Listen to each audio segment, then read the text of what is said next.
Muslim wa ala alihi wa sallam. Saya hormati Bapak Agus Imam Haramain selaku pemantik ngaji bareng kitab Muhammadiyah Fitnul Quran pada malam hari ini. Tidak juga teman-teman peserta ngaji bareng yang dirahmati Allah. Udah nyala.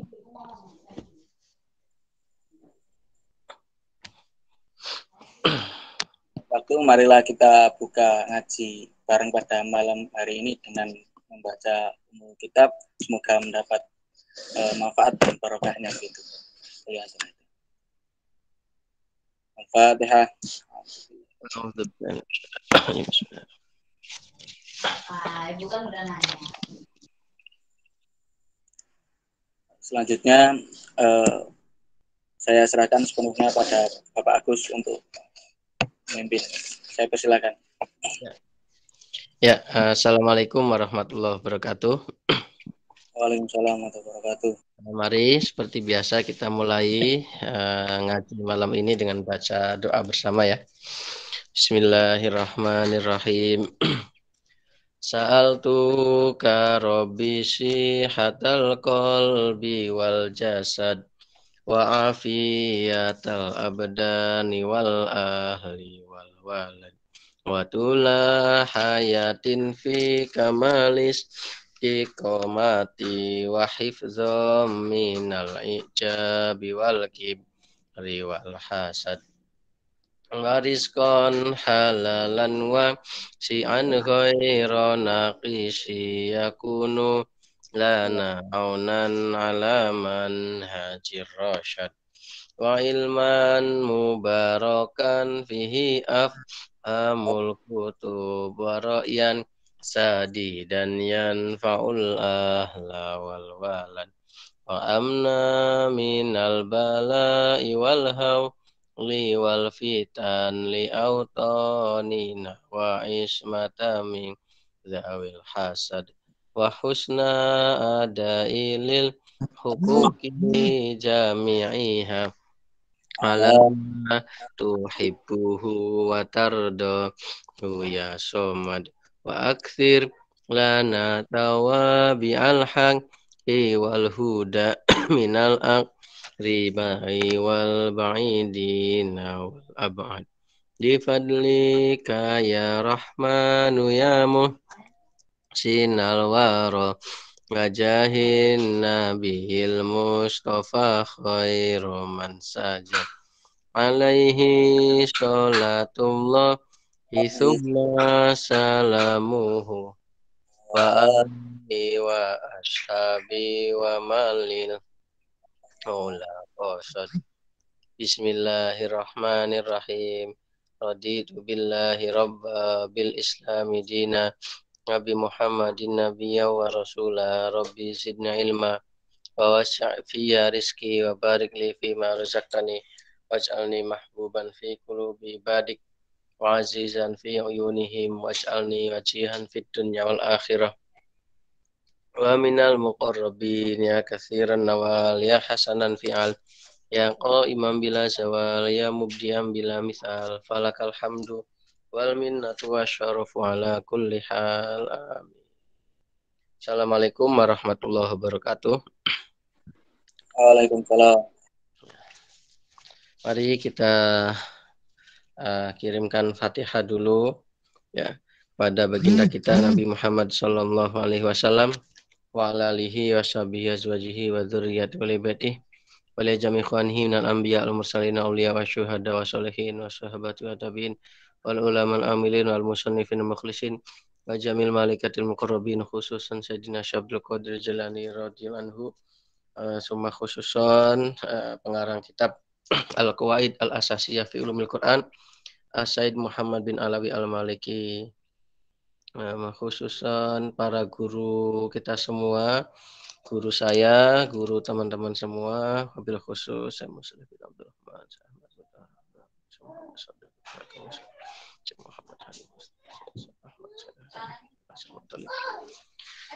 wa jamil mufassirin wal muhaddisin dan khususnya kepada orang tua saya, bapak ibu saya, bapak ibu teman-teman semua, orang tua teman-teman semua, jamil muslimin wal muslimat wal mu'minin wal mu'minat al ahya'i minhum wal amwat, dan semoga kita bisa mendapat ilmu yang manfaat dan berkah. Al-Fatihah.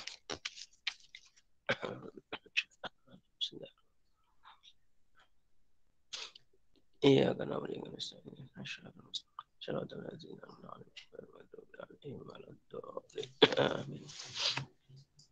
ya, bismillahirrahmanirrahim. Qala al-musannifu rahimahullah ta'ala wa nafa'ana bihi wa bi ulumihi fid dharaini amin. Ya, terima kasih teman-teman sudah hadir. Alhamdulillah kita bisa ketemu lagi ya. Mohon maaf minggu kemarin saya nggak bisa ngaji ya. Jadi minggu kemarin saya pergi ke Lampung ya. Saya ada tugas dari kampus ke Lampung. Kemudian sebenarnya saya sudah siap ngaji ya. Kitabnya sudah saya bawa ini ya. Tapi ternyata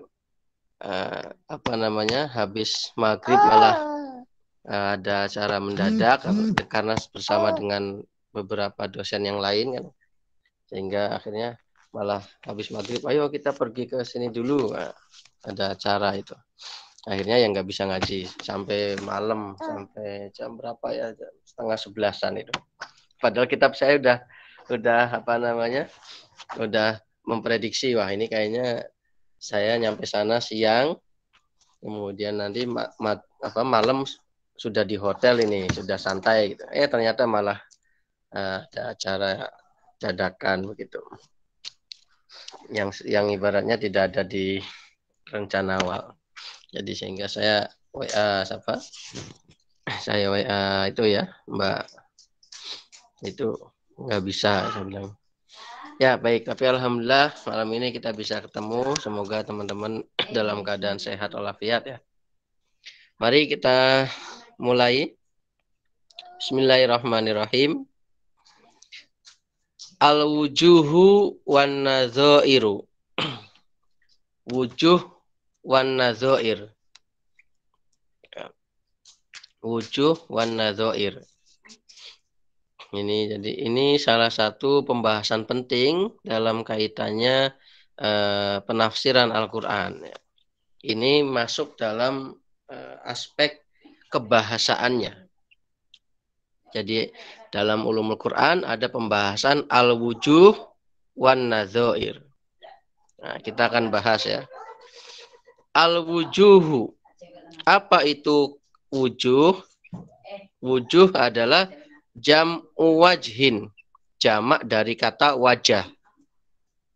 Wajah itu ya bagian, sisi, arah. Itu secara etimologi. Secara istilah apa? Wahwa, yaitu al-lafzul mushtaraku allazi yusta'malu fi iddati ma'anin.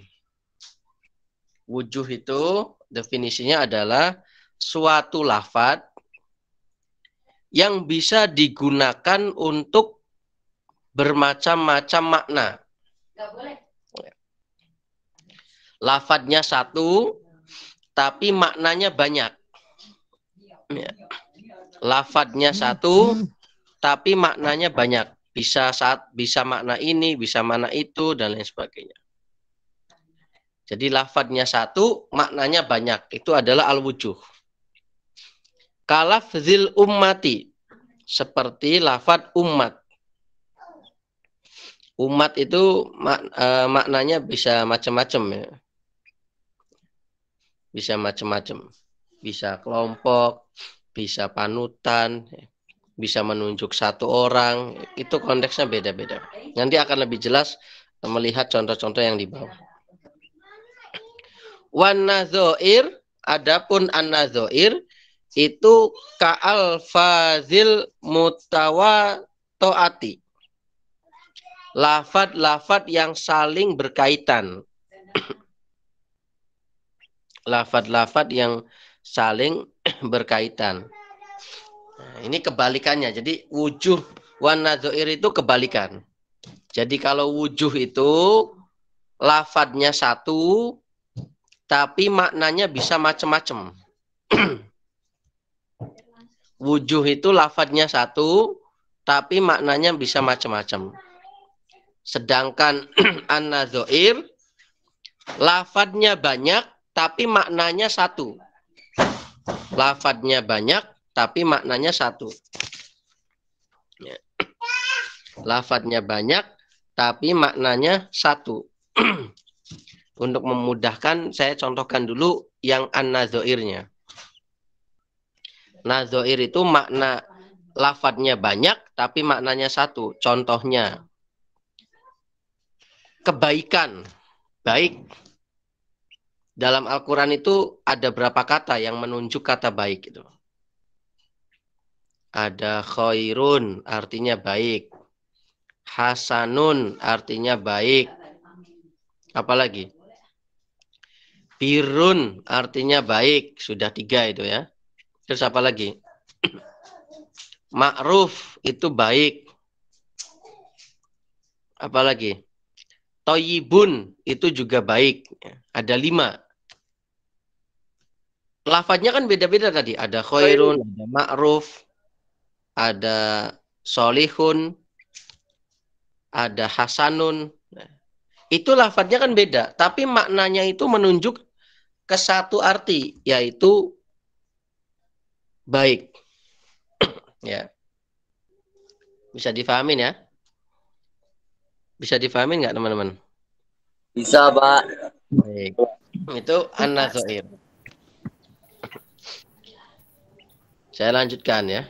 Wa qad ja'ala ba'duhum dzalika. Dan para ulama, sebagian ulama itu benar-benar telah menjadikan wujuh wa nadzair itu min anwa'i mu'jizatil Qur'ani. Telah menjadikan bagian dari kemukjizatan Al-Quran.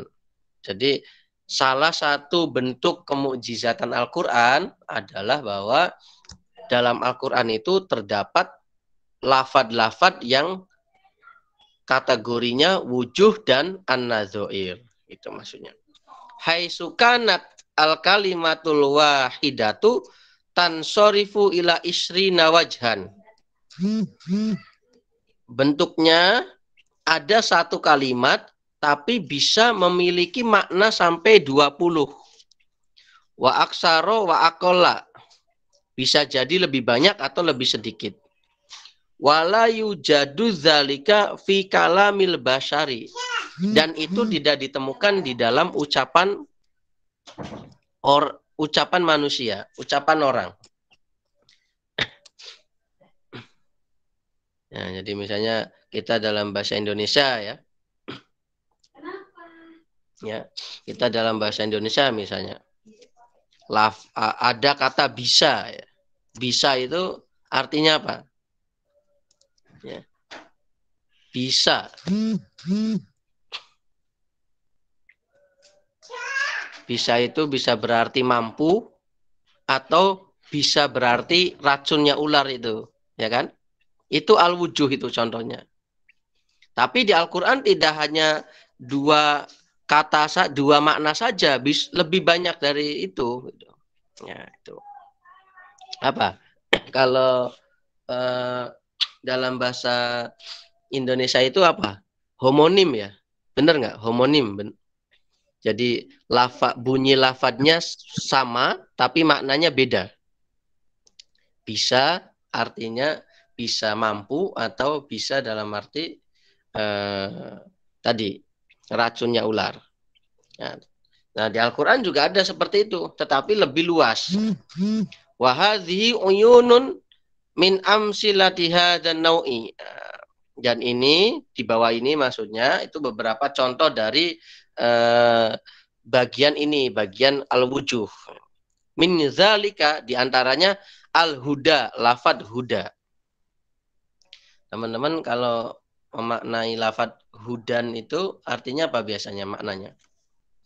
Petunjuk. Pituduh, Pak. Petunjuk ya, pituduh atau petunjuk ya. Tapi perlu teman-teman ketahui di Al-Quran itu lafadz huda itu tidak selalu maknanya petunjuk.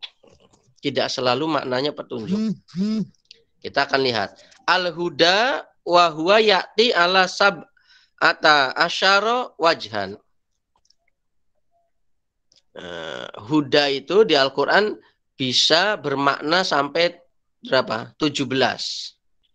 Minha, yang pertama, as-sabat, kebenaran. Ihdinas, ketetapan. Ketetapannya. Ihdinas siratal mustaqim. Ihdi, tetapkanlah kami as-siratal mustaqim, di jalan yang lurus. Tetapkan. Jadi tidak hanya ditunjukkan tetapi ditetapkan. Nah ini. Jadi kalau teman-teman teliti lafadz hudan ini ya, ada untuk membedakan misalnya begini. Ada di ayat yang lain itu bunyinya begini. Wa innaka latahdi ila siratim mustaqim. Ayatnya ayat berapa itu? Coba. Wa innaka latahdi ila siratim mustaqim. Wa innaka, ayo saya dibantu. Wa innaka latahdi ila siratim mustaqim. Ayat mana itu? Asyura, Pak. 52. Asyura ayat 52. Asyura ayat 52. Ya, bagus. Wa innaka latahdi ila siratim mustaqim. Nah, terus ayat yang lainnya yang sama dengan surat ini, ihdinas siratal mustaqim, bunyinya begini. Innaka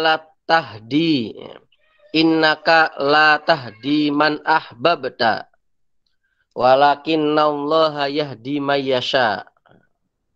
Itu surat apa itu? Al-Qasas. Coba sambil saya tuliskan di chat ya. Wa innaka latahdi ila siratim mustaqim ya. Ini yang pertama, terus yang barusan Al-Qasas tadi, innaka la tahdi ya man ahbabta walakinnallaha gimana? Walakinnallaha yahdi Mayyasha. mayyasha. Bagus. Ya, coba teman-teman bedakan ini. Sama-sama kata hudan, tapi yang awal itu, silakan dilihat di chat itu. Yang awal itu ada kata hubung ilanya. Wa innaka latahdi ila. Wa innaka latahdi ila. Sedangkan yang kedua itu innaka latahdi man ahbabta. Atau kalau pengen lebih jelas lagi dengan ihdina ini. Kenapa enggak begini? Ihdina ilas siratil mustaqim. Kenapa enggak begitu? Ini ternyata ada maksudnya, teman-teman. Ada yang mau bantu menjelaskan saya? Coba dibandingkan wa innaka latahdi ila siratil mustaqim dengan ihdinas siratal mustaqim. Kenapa enggak begini? Ihdina ila siratil mustaqim. Atau kenapa begini? Enggak begini. Wa innaka latahdi siratal mustaqim. Ternyata sama-sama artinya menunjukkan itu kalau ada ilah dengan tidak ada ilah itu beda maknanya. Saya buat ilustrasi begini. Teman-teman yang mahasiswa baru ya. Baru datang dari luar Jawa, naik pesawat, turun di bandara. Habis nyampe di bandara bingung. Duh, di mana ini Wali Songo ini? Terus teman-teman nanya orang, Pak, kalau mau ke Wali Songo naik apa? Oh, naik itu naik taksi itu nanti ke sini. Sekarang sudah gampang. Kalau dulu naik angkot, naik ojek ya. Naik angkot ini habis naik angkot ini naik ini. Gitu. Yang kedua sama, ada orang mahasiswa baru nyampe bandara, kemudian nanya ke orang, Pak, Wali Songo itu sebelah mana? Terus dilalah yang ditanya itu kakak kelas juga baru pulang dari liburan. Loh, saya juga mau ke sana, ayo ikut sama saya gitu. Kira-kira enak yang mana itu? Menurut teman-teman enak yang mana itu? Yang pertama apa yang kedua?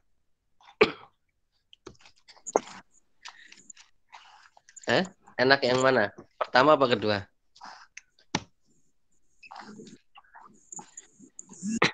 Ya. Atau kalau yang pertama itu masih bisa kesasar nggak? Masih, Pak. Masih. Kalau yang kedua kira-kira mungkin nggak kesasar? Tidak mungkin. Tidak mungkin ya. Lah,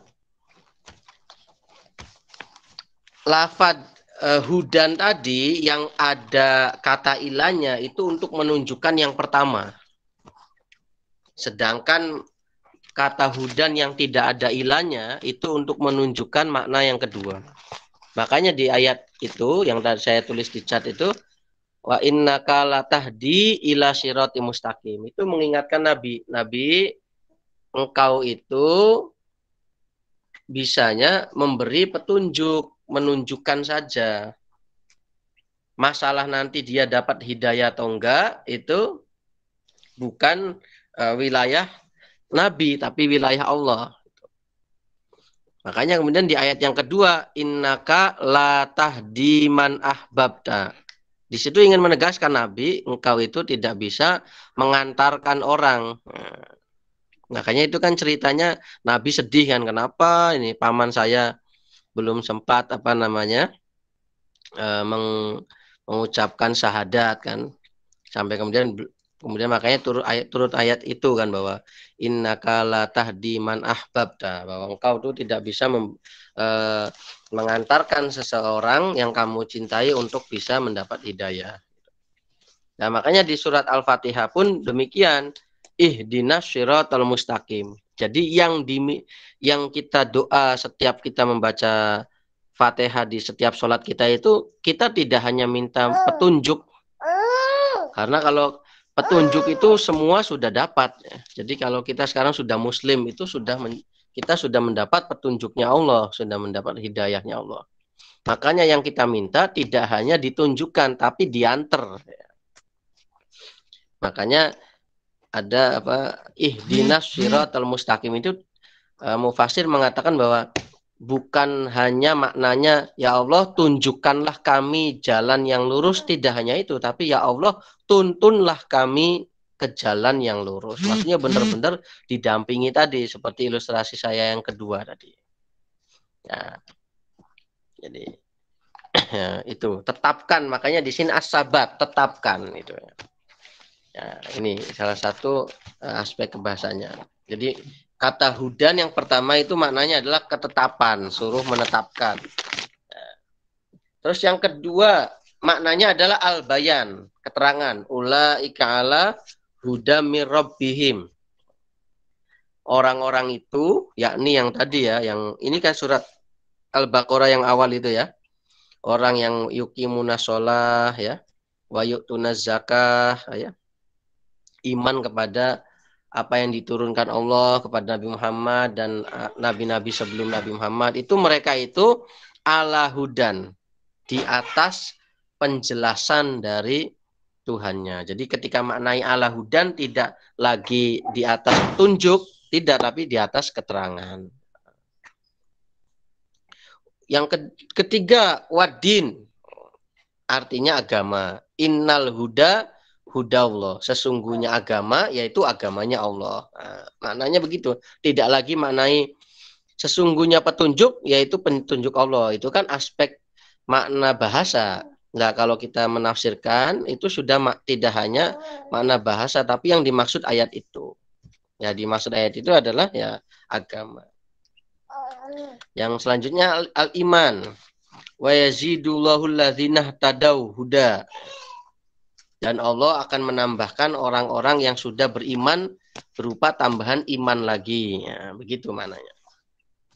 Wa tauhid, makna tauhid mengesahkan Allah. Inna tabi'il huda ma'aka nutakhotof min ardina. Ini orang-orang kafir itu cerita ya. Kalau kami mengikuti tauhid bersama kamu, maksudnya kami mengesahkan Allah, kami itu khawatir nanti kami diusir dari tempat tinggal kami. Aduh. Ya, makanya macam-macam orang tidak mau beriman itu macam-macam. Ini jadi ini tabi'il huda itu maknanya bukan lagi jika kami mengikuti petunjuk bersama kamu, tidak, tapi petunjuk di sini adalah maksudnya mengesahkan Allah, tauhid. Was sunnah, maknanya sunnah, perilaku atau tata cara. Fa bihuda humuk tadi. Dan dengan sunnahnya para nabi, maka kalian ikutilah gitu. Wa inna ala atharihim muhtadun, dan kami terhadap peninggalan-peninggalan mereka kami mengikuti muhtadun. Jadi bukan kami yang menerima petunjuk, tidak lagi gitu. Wal ilham a'ta kulla syai'in khalqahu summa hada. Allah yang memberikan sesuatu sesuai dengan ciptaannya, summa hada, kemudian Allah memberikan ilham. Ai al hamahu al ma'ash. Allah yang mengilhamkan kepada setiap makhluk itu ke cara hidup. Wa taubatu inna hudna ilaik. Kami taubat kepadamu. Nah, ini salah satunya. Ya. Contoh lain misalnya kata khairun. Ya. Khusus kata khairun itu. Itu di Al-Quran itu khairun itu maknanya tidak hanya baik, tapi juga khairun ada yang maknanya almal, harta. Gimana ayatnya tuh? Intaroka khaironil wasiyah itu loh. Jika ada yang mau meninggal, hendaknya dia meninggalkan intaroka ya, khairon. Meninggalkan apa? Khairan di sini bukan kebaikan, tapi meninggalkan harta, almal, al-wasiyah nanti yang sebagai wasiat. Nah, ini contoh. Yang kedua lafadz as-shalah. Wa min zalika, dari makna as-shalah itu wahia ta'ti ala aujuhin. Yang pertama as-sholawatul khams, ya, salat 5 waktu, yuqimunas shalah. Jadi orang-orang yang mendirikan salat, maksudnya di sini salat 5 waktu. Wa sholatul asar, maksudnya spesifik, salat asar. Tah bisu nahuma mim ba'di sholati, mencegah keduanya setelah salat, maksudnya setelah salat asar. Wa sholatul jum'ah, idza nudiya lis sholati.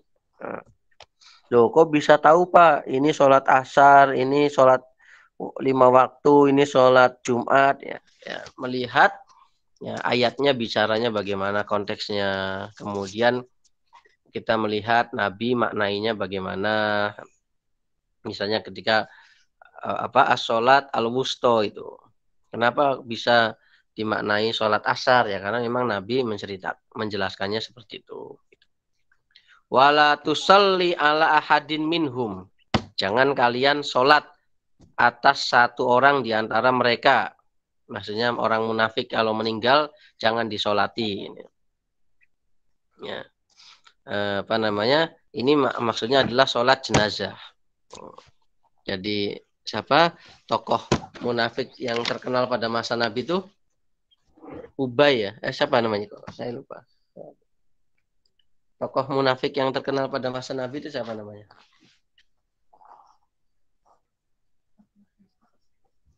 Siapa? Ada yang ingat nggak? Bin Ubay kayaknya, Pak. Iya, nama lengkapnya siapa? Abdullah bin Ubay bin Salul kayaknya. Abdullah Ubay. bin Salul ya. Ya, Abdullah bin Ubay bin Salul. Iya iya. kalau nggak salah. Hmm. Ya. Abdullah bin Ubay bin Salul ya. Itu kan tokoh munafik ya. Bahkan yang pertama kali menyebarkan hoax ya. Hoax itu ya beliau itu ya. Dia itu ya. Abdullah bin Ubay bin Salul ya. Atau kenalnya apa Ibnu Salul ya. Tapi teman-teman tahu nggak bahwa anaknya dia itu sekretaris Nabi.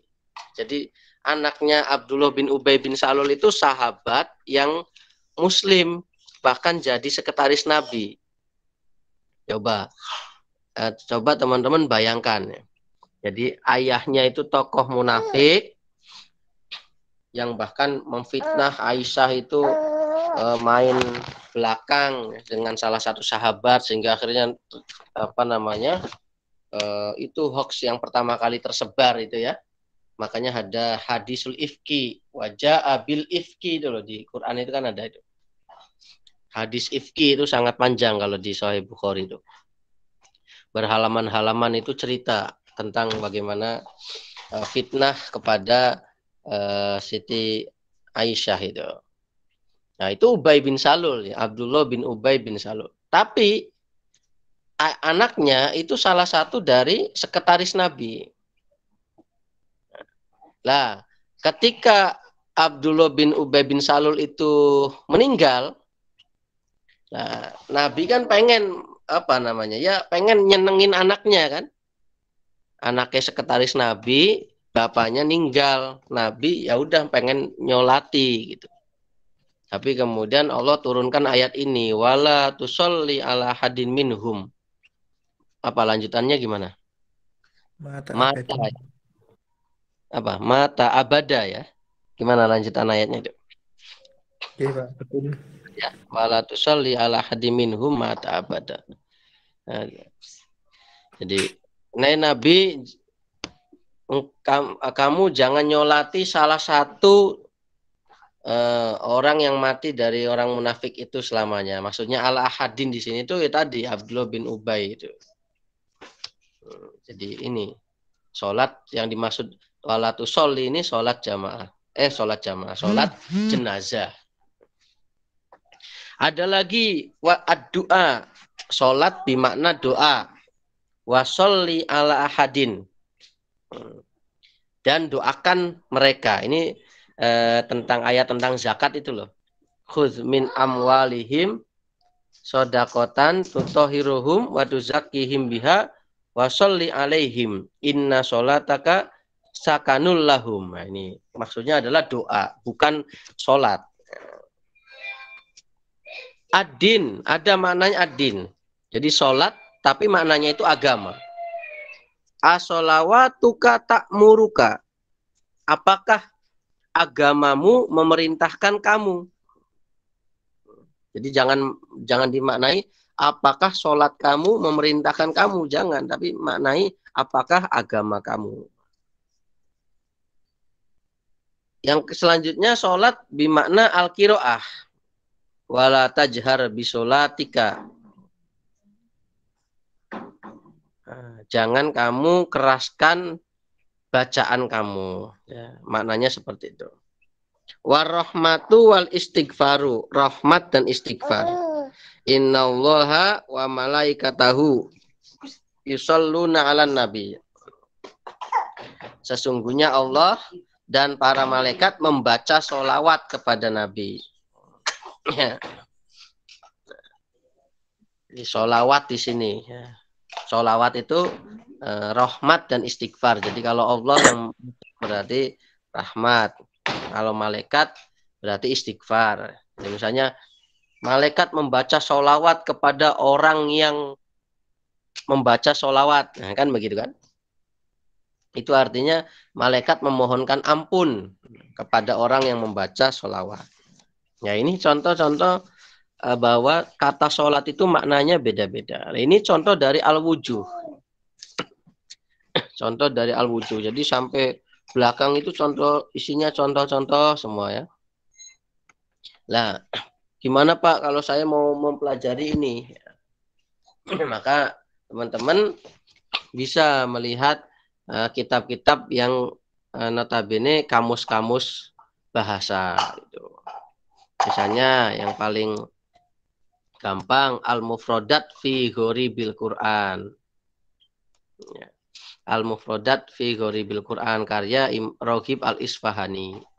Jadi misalnya kata Hasan nanti di ayat ini artinya ini, ayat ini artinya ini. Tapi ini belum sistematis. Karena memang mengacunya seperti kamus. Ya. Jadi pertama membahas dulu kosakata secara bahasa, secara terminologi, baru nanti kata-kata itu maknanya di Al-Quran apa saja. Ada yang sudah lebih sistematis, judulnya Al-Wujuh wan Nadzair langsung. Jadi kata wujuh ini di Al-Quran maknanya apa saja, lafadz an-nadzair maknanya apa saja, lafadznya apa saja, itu ada. Ya. Nah, salah satunya karya Ad-Dami Ghoni. Nah, banyak itu Al-Wujuh wan Nadzair. Itu tebal juga itu. Kalau Al-Mufradat itu ringkas ya.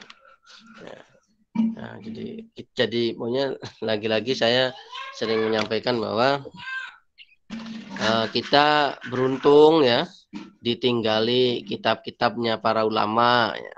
Tinggal kita membaca, tinggal kita rajin membaca, kita rajin membuka, mempelajari begitu. Kita rajin mendiskusikan begitu. Ulama sudah ninggalin banyak karya. Lagi-lagi kita harus bersyukur itu. Tinggal kita wujudkan dengan mau membaca dan mempelajarinya. Kalau dulu para ulama ya ngumpulin sendiri-sendiri begitu ya, nggak ada fotokopi, nggak bisa mencari lewat aplikasi begitu kan ya. Baik, selanjutnya al fitnatu wa min zalikal fitnah warodat ala aujuhin. Kata fitnah di dalam Al-Quran itu maknanya macam-macam. Misalnya yang pertama, wal fitnatu asyaddu minal qatl. Ini maknanya adalah syirik. Jadi wal fitnatu syirik asyaddu minal qatl, lebih besar dosanya daripada membunuh. Wal idlal maknanya apa? Menyesatkan. Ibtigho al fitnah. Yang di ayat itu loh. Wa ma ya'lamu ta'wilahu illallah gitu loh. Fa amal ladzina fa amal ladzina muzaigun fayattabi'una itu loh. Ma tasyabaha minhu ibtigho al fitnah itu loh. Mengharapkan menyesatkan. Wal qatl memerangi atau membunuh. Ayaftinakumul ladzina kafaru. Ini tentang ayat itu ya, apa namanya? Ayat apa? Qasar ya. Bahwa kalau andaikan orang-orang kafir itu memerangi kamu, maka kamu hendaknya sholat. Ini sholat khauf ya, bukan sholat qasar, sholat khauf. Wal ma'zirah, alasan. Tsumma lam takun fitnatuhum. Kemudian tidak ada alasan mereka, bantahan mereka, begitu. Al-qada, keputusan. In hiya illa fitnatuk tudillu. Lanjutan ayatnya itu kan. Tidak lain kecuali keputusan. Jadi, apa yang Allah tentukan itu semuanya adalah keputusan. Nah, keputusan itu nanti ada yang bisa menjadi petunjuk bagi umat manusia, karena dia bisa memahami keputusan Allah itu, kebijaksanaan Allah, tapi ada yang malah justru menyesatkan karena tidak bisa memahami secara baik. Wal marad, sakit, yuftanuna fi kulli am. Mereka itu sakit setiap tahun. Ini cerita orang-orang yang nggak mau nggak mau perang itu kan. Sakit terus pokoknya kalau diajak perang. Wal ibrah, ya tujuan, maksud. La taj'alna fitnatan. Jangan jadikan kami fitnah sebagai sasaran atau tujuan. Nah ini. Selanjutnya kata arruh. Wa min zalika ruh wal waroda ala aujuhin. Yang pertama al-amr, keputusan, perintah. Wa ruhum minah, dan keputusan dari Allah. Ruh bimakna al-wahyi. Yunazzilul malaikata birruhi. Allah menurunkan malaikat birruhi dengan membawa wahyu. Wal Quran, maknanya Al-Quran. Auhayna ilaika ruhan min amrina. Kami mewahyukan kepada kamu Nabi Muhammad ruhan Al-Quran min amrina, dari keputusan kami. Wa Jibril. Nah, ruh itu dalam Al-Quran bisa maknanya Jibril. Fa arsalna ilaiha ruhana. Yang terakhir waruhul badan, ruhnya badan. Wa yas'alunaka 'anir ruh. Nah, ini namanya contoh-contoh lafadz wujuh, ya. Lafadz wujuh. Ya. Lafadznya satu tapi punya cabang-cabang, punya makna-makna yang berbeda. Sisi-sisi yang berbeda. Makanya disebut al-wujuh. Wujuh itu sisi yang beda, maksudnya maknanya beda. Sedangkan an-nadzair kebalikannya. An-nadzair itu keserupaan. Lafadznya banyak tapi maknanya hampir serupa semua. Itu an-nadzair. Tapi perlu kita ketahui bahwa dalam Al-Quran itu nggak ada yang namanya sinonim. An-nadzair itu kayak sinonim gitu ya. Kayak sinonim. Tapi di dalam Al-Quran nggak ada kata sinonim itu. Menurut ulama-ulama ahli bahasa bahwa Al-Quran tidak ada kata sinonim. Karena apa? Kalau itu sama, pasti redaksinya sama. Ini dibedakan, pasti penekanannya beda. Nanti kita akan jelaskan. Misalnya kata duduk di Al-Quran itu dalam bahasa Arab ya. Duduk itu ada pakai kata qo'ada, artinya duduk, pakai kata jalasa, artinya juga duduk. Tapi punya makna yang berbeda duduknya itu. Punya makna yang berbeda duduknya. Kalau yang tadinya berdiri kemudian disuruh duduk, maka pakai kata jalasa. Kalau yang tadinya lagi baringan, kemudian disuruh duduk, pakai kata qo'ada. Gitu. Lah kata kebaikan juga gitu. Sama-sama baik. Kata khairun dengan ma'ruf itu beda maknanya. Dengan soleh juga beda maknanya. Nah, misalnya ayat ini. Wal takum minkum ummatun yad'una ilal khairi wa ya'muruna bil ma'ruf. Hendaknya ada di antara kalian orang-orang yang mengajak kepada kebaikan, yad'una ilal khairi, dan memerintahkan kepada kebaikan, wa ya'muruna bil ma'ruf. Kenapa enggak yad'una bil khairi wal ma'ruf? Kenapa enggak seperti itu? Kenapa enggak misalnya dibalik aja? Yad'una bil ma'ruf wa ya'muruna bil khairi. Ya. Itu karena memang beda penekanannya. Jadi sama-sama kebaikan tapi ada kebaikan yang sifatnya macam-macam. Contoh misalnya yang namanya menolong orang. Itu siapapun orangnya pasti akan bilang bahwa menolong orang itu baik.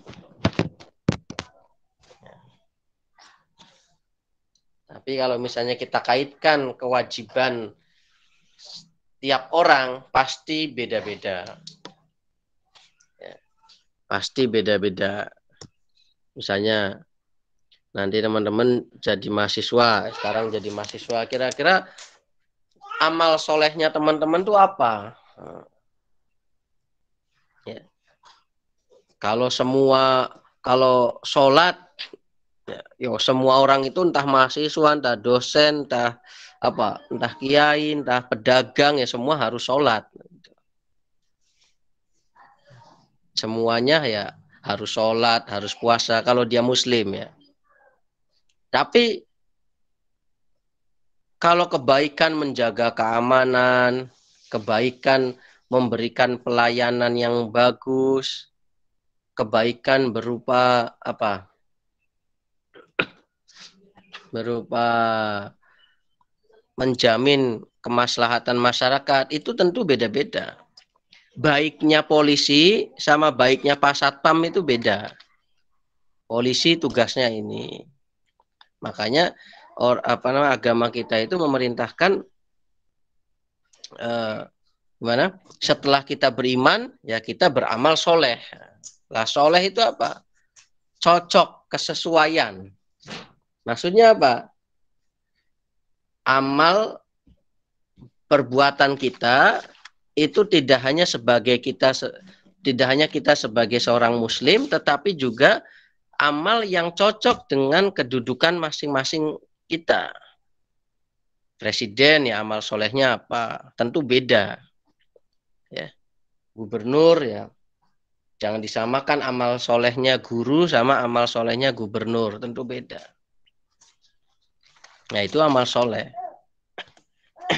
Nah kita itu kan kadang ya, misalnya kita kadang sering ya takjub, misalnya ada pejabat kemudian dia puasa sunnah, kemudian kita takjub, wah hebat pejabat kok puasa sunnah, pejabat rajin tahajud. Nah kita takjub ya. Kalau masalah tahajud, sholat jamaah itu ya nggak harus dia jadi pejabat, itu memang harus begitu kan, wajar begitu.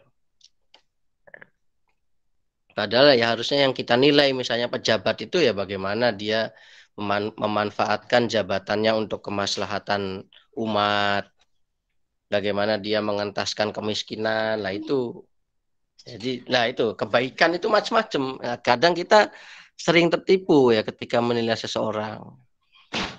Wah hebat ya ini pejabat ini, hebat puasa Senin Kemisnya. Puasa Senin Kemis tuh nggak harus nunggu jadi pejabat itu. Santri aja dulu ketika di pesantren itu ya puasa Senin Kemis. Tapi yang dilihat itu cocok enggak?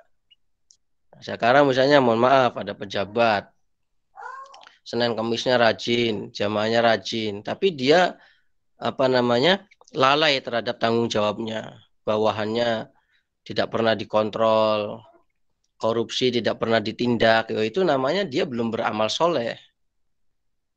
Beramal baik yang secara umum oke, sholatnya tapi amal solehnya lihat dulu sudah sesuai belum amal dia dengan kedudukan dia. Makanya jadi kebaikan ataupun keburukan itu nanti tingkatannya penekanannya itu beda-beda. Jadi makanya tidak ada sinonim di dalam Al-Quran. Jadi makanya istilahnya apa? Bukan kalau sinonim itu bahasa Arabnya apa? Taroduf ya. At-taroduf wa tadodud. Sinonim dan antonim kan begitu. Sinonim. Ya. Makanya di Al-Quran tidak mengenal kata mutarodif. Ya. Makanya maknanya adalah nadzoir. Mirip saja. Makna mirip saja, ada kaitan tapi punya penekanan yang berbeda-beda. Itu kalau menurut ulama bahasa dan ulama ulumul Quran, ulama tafsir itu begitu, bahwa dalam Al-Quran nggak ada kata yang sinonim, yang taroduf itu nggak ada. Yang taroduf 100% bahwa ini mewakili ini itu nggak ada. Punya penekanan yang berbeda-beda. Nah, contohnya tadi masalah duduk ya, qa'ada dan jalasa. Kholako sama ja'ala itu beda. Ya, khairun sama ma'ruf itu beda. Ma'ruf itu apa? Kebaikan yang sifatnya lokalitas antara satu tempat dengan tempat yang lain bisa jadi berbeda. Di Jawa mungkin ini dibilang baik, tapi di luar Jawa bisa jadi nggak baik. Contoh, memegang kepala itu loh, mengusap-ngusap kepala. Ya, kalau di Arab itu kan termasuk baik ya, bentuk keakraban, bentuk penghormatan, ngusap-ngusap kepala. Tapi coba kalau di Indonesia itu ngusap-ngusap kepala itu. Nah, itu namanya ma'ruf, kebaikan yang sifatnya lebih spesifik sesuai dengan daerah masing-masing. Ya, makanya di dalam Al-Quran wa ya'muruna bil ma'ruf. Jadi kalau kebaikan itu sudah disepakati oleh komunitas itu, ya tidak hanya ngajak tapi harus diperintahkan. Contoh misalnya dulu di pesantren itu, yang namanya pesantren itu sudah sudah disepakati bahwa yang namanya sholat jamaah itu ya, kewajiban. Padahal kalau kita lihat ada nggak hukumnya sholat jamaah wajib? Kan nggak ada, sunnah dalam fikih.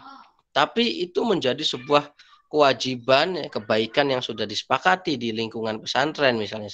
Maka ya tidak sekedar ngajak jamaah tapi perintah jamaah gitu. Jadi nadzoir itu berdekatan makna. Jadi sama-sama baik tapi masing-masing punya pendekatan makna. Ya, sedangkan wujuh kebalikannya. Lafadznya satu, maknanya beda. Ya, mungkin itu. Silakan kalau ada yang ingin ditanyakan. Dari tadi saya menjelaskan aja. Silakan, ada yang mau tanyakan, menanggapi ataupun lainnya. Oke, terima kasih atas penjelasannya dari Pak Agus mengenai wujuh dan an-nadhair begitu ya. Mungkin dari teman-teman ada yang ingin bertanya karena ini cukup menarik bahwasanya bahkan lafaz yang sudah familiar sehari-hari kita saja ternyata mempunyai banyak yang makna gitu.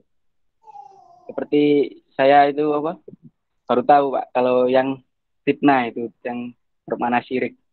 Sementara di masyarakat yang berkembangkan al fitnah itu asyadun al qatl, ya fitnah menyebar hoax begitu Pak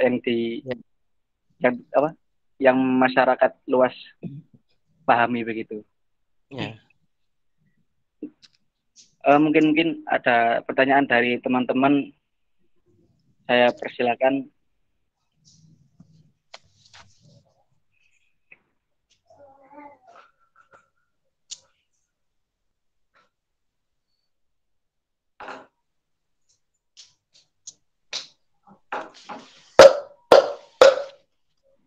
Ini ada pertanyaan Mbak dari Mbak Faza.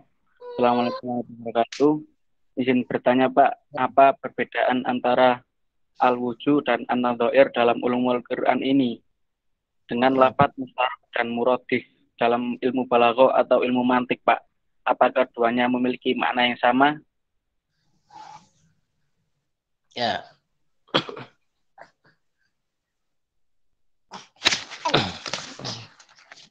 Baik. Ya, terima kasih Mbak. Mbak siapa tadi? Mbak Faza. Mbak Faza ya. Ya. Kalau dalam mantik itu ya biasanya nanti disebutnya an-nadzair itu murodif atau mutarodif, sedangkan wujuh itu nanti biasanya disebutnya al-mustarok. Ya. Tapi sebenarnya berbeda. Tadi sudah saya sampaikan misalnya bahwa al-murodif itu kan sinonim, sama persis gitu ya. Misalnya saya ngomong apa ya? Sinonim contohnya apa dalam bahasa Indonesia itu? Lafaz sinonim itu contohnya apa?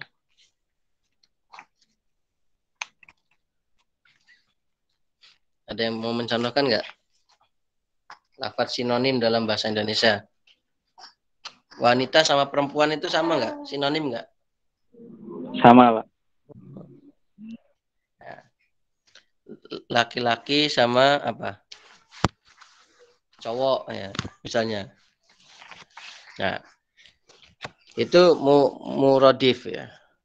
Jadi kalau dalam apa tadi balaghoh atau apa namanya tadi mantik ya. Nanti biasanya sandingannya itu muradif itu nadzair, sedangkan mustarok itu wujuh. Tapi sebenarnya beda. Bedanya apa? Yang pertama, kalau muradif itu sama persis, benar-benar sama. Mewakili yang satu mewakili dua, dua mewakili satu. Tapi kalau nadzair itu meskipun sama, tapi punya tujuan berbeda-beda. Tadi misalnya, sama-sama kebaikan. Tapi kalau soleh itu kebaikan yang sudah dikaitkan dengan kedudukan manusia itu. Baiknya polisi ya beda dengan baiknya guru. Guru itu ngajar. Guru itu ngajar. Misalnya teman-teman nanti jadi panitia nih ya. Jadi ada acara, kemudian teman-teman jadi panitia. Yang satu sesi acara, yang dua sesi konsumsi. Maka baiknya sesi konsumsi itu ya bagaimana dia bisa memanage konsumsi itu dengan baik begitu. Jadi misalnya ada nanti sesi konsumsi tapi malah dia senangnya jaga parkir, mengkondisikan tamu-tamu, yaitu belum soleh namanya gitu. Belum soleh karena posisi dia itu dalam konteks kegiatan itu bukan sebagai orang yang menyediakan atau merapihkan kendaraan-kendaraan tamu, tapi dia bagaimana menjamin tamu dapat konsumsi semua, nggak ada yang kurang, terus konsumsinya bagus, lengkap. Itu kesolehan itu seperti itu. Kebaikan yang sudah terikat atau dikaitkan dengan kedudukan orang-orang, dan itu nadzair, ada penekanan yang berbeda. Nah, kalau mustarok itu bedanya apa dengan wujuh? Kalau wujuh itu dia maknanya beda. Jadi pertama samanya sama-sama lafadznya. Mustarok itu lafadznya satu, maknanya banyak. Wujuh lafadznya satu, maknanya banyak. Persamaannya itu. Tapi bedanya apa? Bedanya kalau wujuh itu dia berbeda makna karena berbeda kondisi. Contoh tadi lafadz sholat. Kenapa di ayat wala tusolli ala ahadin maknanya sholat jenazah? Karena konteks ayatnya sholat jenazah. Kenapa di wala tajhar bisolatika itu sholatnya maknanya kiroat bacaan, bukan makna sholat? Karena konteksnya wala tajhar. Jangan kamu menyaringkan, mengeraskan. Namanya mengeraskan itu kan suara, bukan sholat. Sholat kan dikerasin gimana? Nah, tapi kalau mustarok itu kondisi yang sama, tapi maknanya bisa beda. Contohnya, wal mutallaqatu yatarabbasna bi anfusihinna salasata quru. Lafadz quru itu di situ ya. Jadi perempuan-perempuan yang ditalak oleh suaminya, maka dia harus iddah 3 quru. 3 quru itu apa? Ada yang mengatakan haid, ada yang mengatakan suci. Jadi di ayat yang sama, di tempat yang sama, itu maknanya bisa beda. Itu namanya mustarok. Kalau tadi kan maknanya beda karena di konteks yang berbeda. Itu namanya wujuh. Kalau mustarok tuh di tempat yang sama maknanya beda. Contohnya lagi, aula mastumun nisa. Aula mastumun nisa. Itu di ayat yang sama, kondisi yang sama itu maknanya bisa beda. Yang satu bersentuhan, yang satu maknanya tidak bersentuhan tapi berhubungan. Nah, itu bedanya. Itu kalau yang kedua itu aula mastu lamasa atau kuru itu namanya mustarok. Jadi di kondisi ayat yang sama, situasi yang sama bisa berbeda. Sehingga maknanya otomatis ayat tadi dua makna.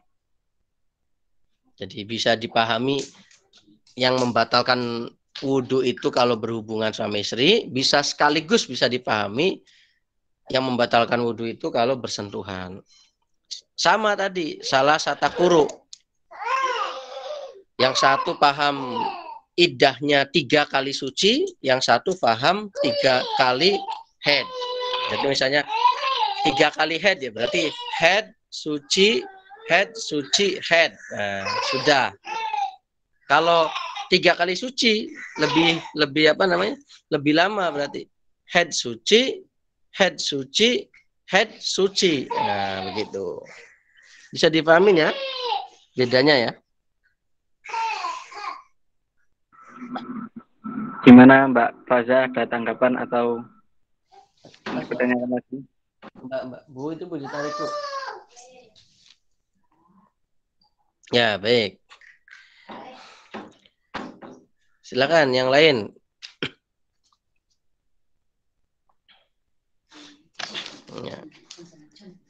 Ya, jadi kalau nggak ada saya lanjutkan. Ya, lafadz fitnah itu ya. Lafadz fitnah ya.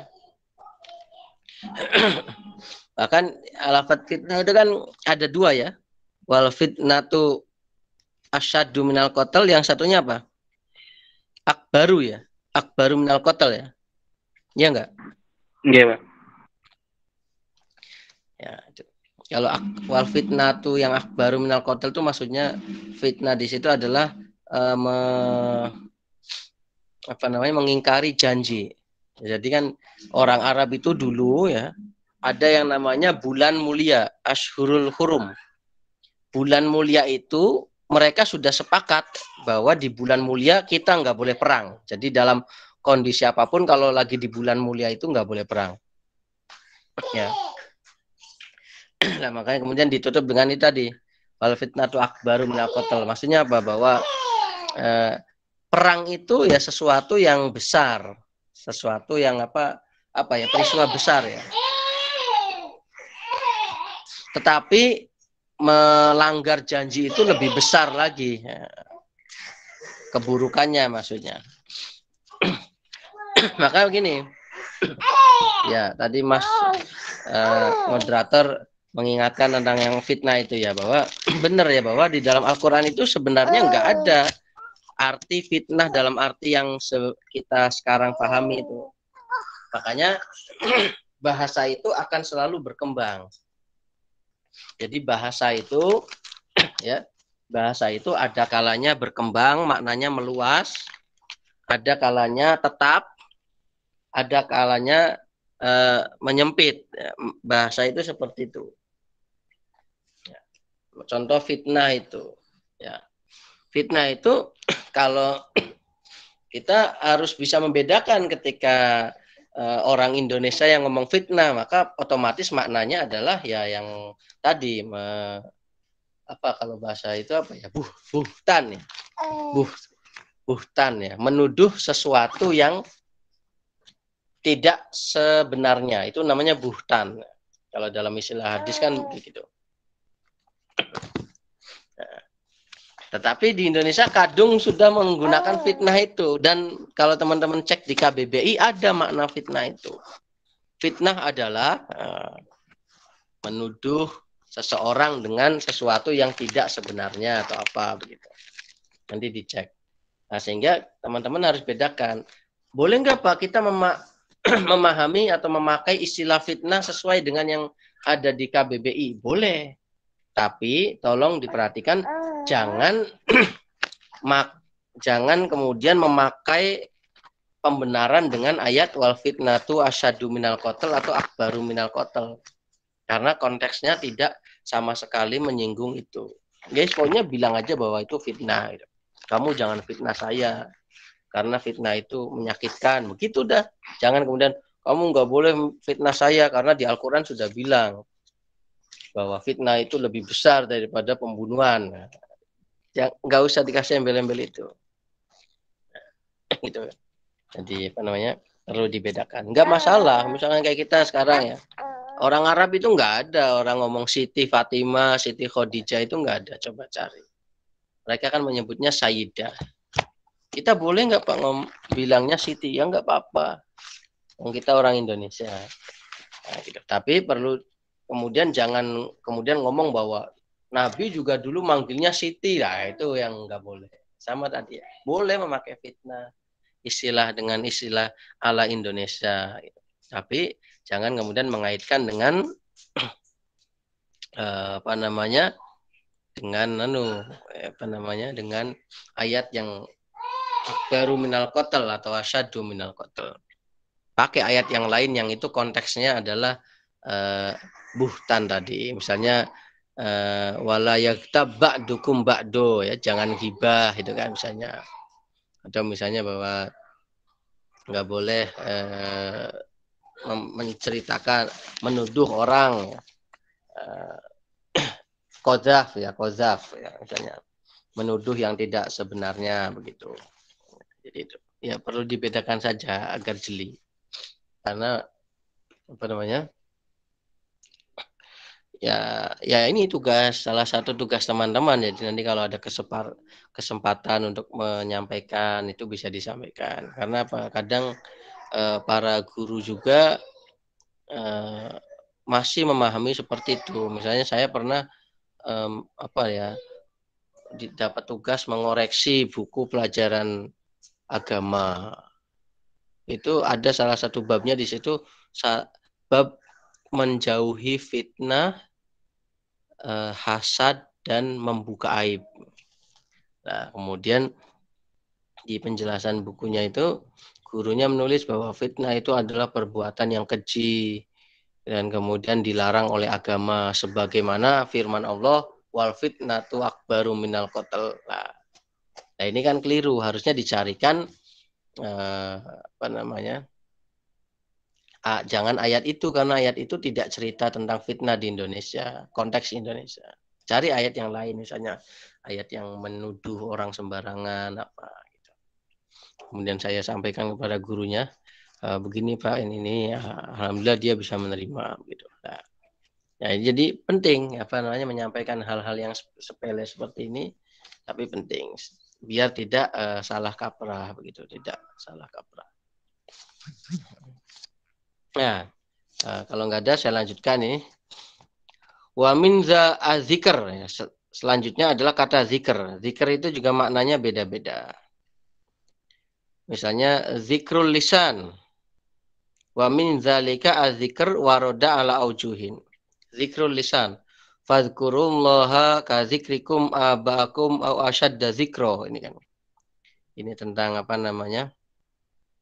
orang bahwa ketika ibadah haji ya kita harus menyebut Allah, berzikir kepada Allah, seperti kalian, maksudnya orang-orang Arab jahiliyah dulu menyebut nenek moyang, atau bahkan lebih, au asyadda zikro. Wal hifaz, menjaga, wazkuru ma fihi, suruh menjaga apa yang ada di dalam kitab Allah gitu. Wa ta'ah wal jaza, taat. Fazkuruni azkurkum. Jadi fazkuruni maksudnya adalah taatlah kepadaku, azkurkum, maka saya akan memberikan pahala. Artinya begitu. Wal hadis, uzkurni inda rabbika. Ini cerita itu loh, cerita Nabi Yusuf ya, ketika beliau di penjara kan, kemudian nanti di dalam penjara ada dua orang itu. Yang dua orang itu ngimpi beda itu loh. Saya ngimpi begini, yang kedua ngomong begini. Kemudian mereka bilang ke Nabi Yusuf, tolong ramalkan kami. Kelihatannya kamu tuh orang yang baik kan begitu. Terus kemudian Nabi Yusuf kan bilang, oke, saya ramalkan. Tapi terus kemudian Nabi Yusuf bilang ke orang yang kedua yang diramalkan, yang satu bahwa oh nanti kamu akan dihukum mati kan. Sedangkan yang kedua nanti kamu akan dibebaskan dan punya pangkat. Kemudian untuk orang yang kedua Nabi Yusuf bilang kan, uzkurni inda rabbik. Ingat ya nanti kalau sudah kamu keluar, ceritakan tentang saya kepada raja. Haddishi bihali. Jadi ceritakan kepada raja keadaan saya. Maksudnya bahwa saya ini orang yang benar, bukan orang yang mau berbuat macam-macam dengan istri raja begitu kan. Ya, itu ayatnya bicara seperti itu.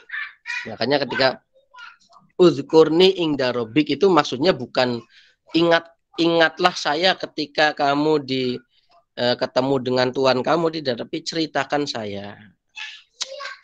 Wal Quran wa man a'radu an zikri fa innalahu ma'isyatan dongka. Barang siapa yang berpaling dari zikir saya, maksudnya di sini adalah barang siapa yang berpaling dari Al-Qur'an.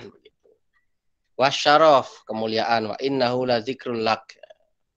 Bahwa itu Al-Qur'an itu sebagai kemuliaan bagi kamu. Wal aib, menghina ya. Ahadzallazi yazkuru alihatakum. Jadi orang-orang kafir Quraisy itu mereka itu sering menghina Nabi, sering menggunjing Nabi gitu ya. Ya, ketika nanti Nabi itu datang di kelompok mereka bilang ini toh orangnya yang sering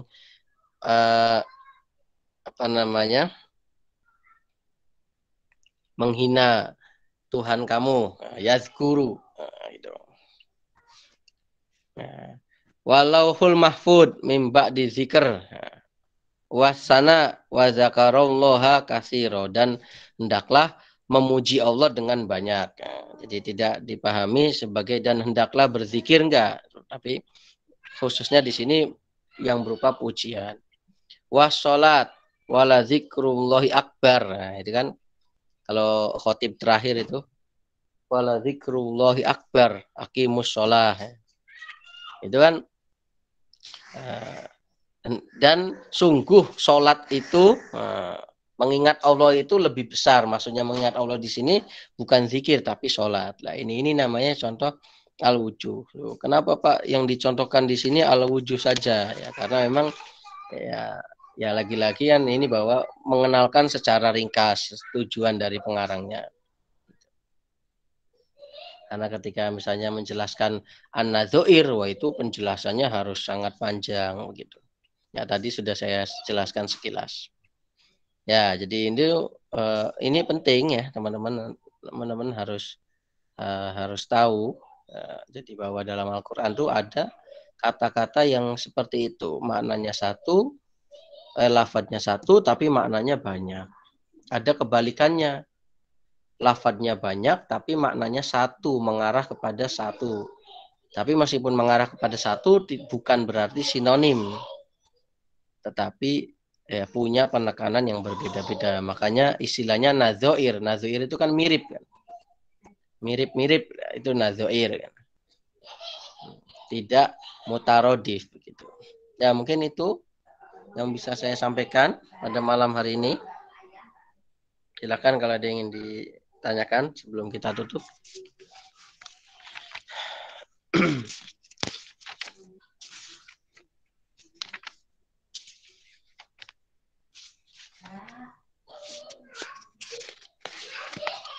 Gimana ini, Mas Moderator? Sampun Pak, tutup mawon. Baik, ya. Tapi bisa dipahamin ya, teman-teman? Bisa Pak. Yeah. Baik. Ya, terima kasih atas kehadirannya. Semoga kita bisa istiqomah dalam ngaji rutin ini dan semoga bisa ada manfaat dan berkahnya buat kita semua. Dari saya kurang lebihnya saya mohon maaf. Mari kita tutup dengan bacaan alhamdulillah. Alhamdulillahirobbilalamin. Ya. Wassalamualaikum warahmatullahi wabarakatuh. Waalaikumsalam warahmatullahi wabarakatuh. Terima kasih Pak. Ya, sama-sama.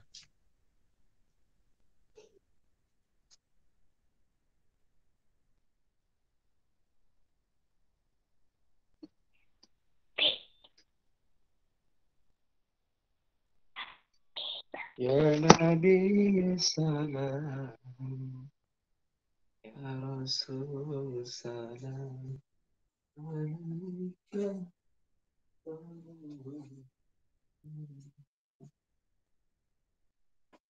Wa in kana lil malaikati